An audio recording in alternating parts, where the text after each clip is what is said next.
But first, we're going to start with a story that was in romper.com. Saida Shabazz wrote about her experience. She's an African American. She's married a white American.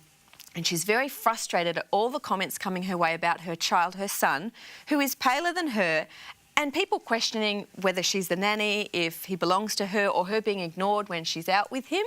Do you think she's going too far in terms of being frustrated out of people's curiosity? No, I don't. I actually relate to what she wrote because when I had twins, they were quite fair. They take after their father. And you get comments from people enough to the point where you're like, hey, a lot of people are passing judgment on your child because they're fair or because they're white. They associate that with being beautiful. Are they passing judgment, or are they just commenting out of sheer curiosity and something being a little bit different? As a mum, you can automatically become defensive. When you hear it enough, you start thinking, hey, my child is my child. They are innocent. Please do not pass judgment on them because of the colour of their skin. What I started seeing was that with the association of being beautiful was the association of being fair.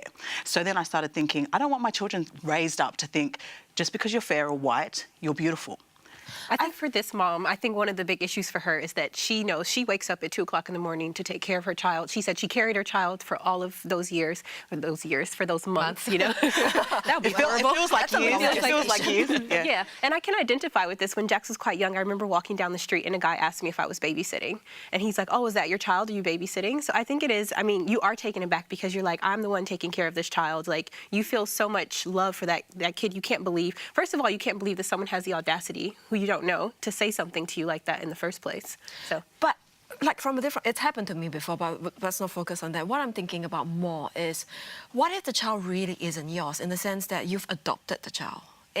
Okay, when you've adopted the child becomes yours, but you know, they were like, oh, did you really give birth to that child? Well, no, I didn't, but the child is mine. Like, it's really hard for a mom who has adopted a child to go through that explanation, and how do you try to do that with the kid as well? And really, sometimes I really think that some people should just keep their comments to themselves. yeah, I just think it's a really out there comment. I would never in a million years think to say something like that to someone that I don't know. Because this guy was a construction worker who said it to me. He was like on the side of the road, and as I was walking by, he said it. So it was like we had no connection to one another. You find that. But I actually found with my situation it was people of ethnic backgrounds, not necessarily white. It was actually people, and I thought, wow, this is where discrimination starts from. It actually starts from within your own culture. This is my experience, and it's a shame. It's actually a shame to experience that as a mum. And you get enough comments, so I can understand. She went an extra mile and started blogging about it, but I just complained. I was just like, this is wrong. This is where discrimination starts. I was actually stopped from going up the bus with my family, my husband and my son,